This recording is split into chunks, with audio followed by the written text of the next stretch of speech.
Welcome to Not Milk Never Milk. Subscribe if you're lactose intolerant. You begin by opening Google Drive and creating a workspace. This gives you a focused container for related files. First, pick existing files or folders, then use the Workspaces panel to add them.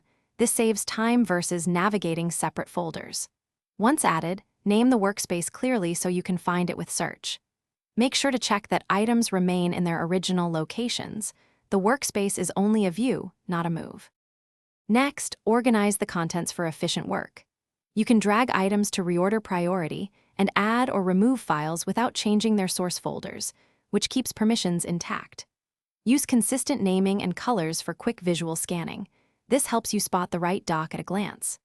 Once done, pin or star critical files within the workspace so they stay at the top, and make sure collaborators have access to the original files if you'll be sharing the workspace.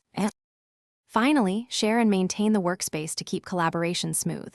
Send the workspace link and then verify file-level permissions so collaborators can actually open each item. Periodically remove outdated files to avoid clutter and keep the view fast. If you can't see an expected file, first check the original folder's sharing settings and whether the file was moved or deleted. Also confirm your drive storage isn't full. If problems persist, reload drive and Thanks for watching. If this was helpful, leave a like and consider subscribing. See you next time.